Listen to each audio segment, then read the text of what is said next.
Assalamualaikum warahmatullahi wabarakatuh.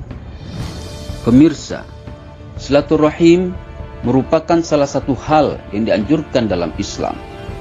Dalam Al-Quran, Allah Subhanahu wa Ta'ala berfirman, "Wattaqullaha allazi tasaaluna bihi wal arham, innallaha kana 'alaikum raqiba."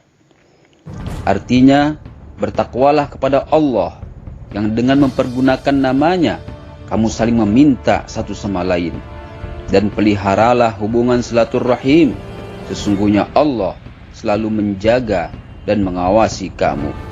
Al-Quran Surat An-Nisa ayat 1. Di antara faedah menjaga tali silaturahim adalah seseorang akan dilapangkan rezekinya serta akan dipanjangkan umurnya. Hal demikian seperti yang ditegaskan dalam sebuah hadis sahih. Rasulullah Shallallahu Alaihi Wasallam bersabda, "Man ahabba ayyubsata lahu fi rizqihi wa yunsa'alahu fi atharihi falyasil rahimah." Barang siapa yang ingin dilapangkan rezekinya dan dipanjangkan umurnya, maka hendaklah dia bersilaturahim. Hadis riwayat Imam Bukhari dan Muslim. Jika menyambung tali silaturahim merupakan sebuah perbuatan yang dianjurkan oleh Islam, maka sebaliknya Islam melarang perbuatan memutus tali silaturahim terhadap kerabat. Bahkan perbuatan ini tergolong dosa besar. Dalam kitab Sahih Bukhari dan Muslim disebutkan bahwa Rasulullah Shallallahu Alaihi Wasallam bersabda, "La yadkhulul jannata qati'ur rahim." Tidak akan masuk surga orang yang memutus silaturahim. Oleh karena itu, kita harus mengenal apa itu silaturahim dan apa pula yang disebut memutus silaturahim. Imam An-Nawawi menjelaskan dalam syarah Sahih Muslimnya tentang apa itu silaturahim. Beliau berkata, "Wa amma silaturahim فهي الإحسان إلى الأقارب على حسب حال الواصل والموصول، فتارة تكون بالمال وتارة بالخدمة وتارة بالزيارة والسلام وغير ذلك."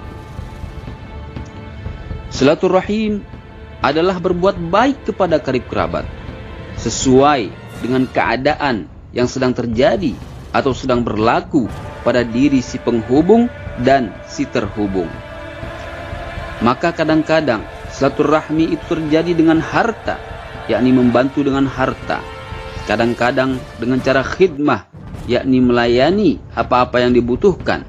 Kadang-kadang dengan cara ziarah, yakni mengunjungi. Dan kadang-kadang pun hanya dengan mengucapkan salam. Dan juga dengan cara yang lain dari yang demikian.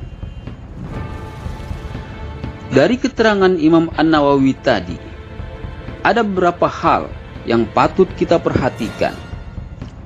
Pertama, bahwa yang disebut silaturahim itu terjadinya adalah kepada kerabat, bukan kepada teman, rekan kerja, atau lain sebagainya.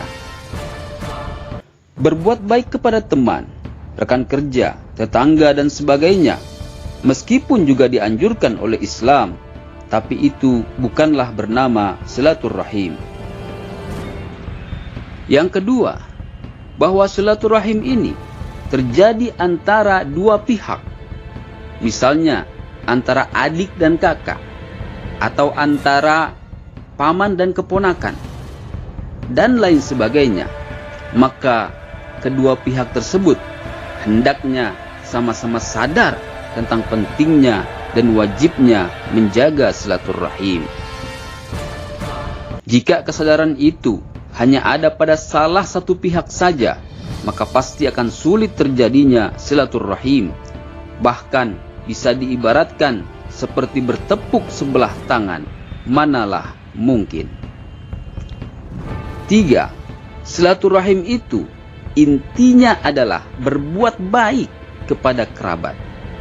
Maka ia bisa terrealisasi dalam berbagai cara. Misalkan dengan memberi harta pada kerabat, membantu kebutuhan mereka, mengunjungi rumah mereka, saling berkirim surat, saling berkirim salam, saling berkirim pesan, dan perbuatan-perbuatan lain yang akan memunculkan keharmonisan suatu hubungan kekerabatan.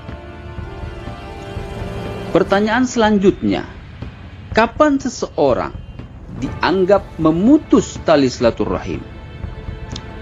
Imam Ibnu Hajar Al-Haytami dalam kitab Az-Zawajir berpandangan bahwa yang dimaksud dengan memutus tali silaturahim adalah memutus kebiasaan baik terhadap kerabat tanpa adanya uzur syar'i. Sebab memutus hal tersebut akan mendatangkan rasa sakit hati dan menjauhnya hati. Tidak ada perbedaan apakah kebaikan yang dibiasakan itu berupa pemberian harta, saling menitip salam, berkirim surat, berkunjung, atau hal yang lainnya. Sesungguhnya memutus segala hal-hal tersebut tanpa adanya uzur syar'i setelah terbiasa melakukannya tergolong dosa besar. Jadi misalnya, ada sebuah keluarga yang terbiasa bersilaturahim dengan saling mengunjungi beberapa kerabatnya tatkala hari raya Idul Fitri.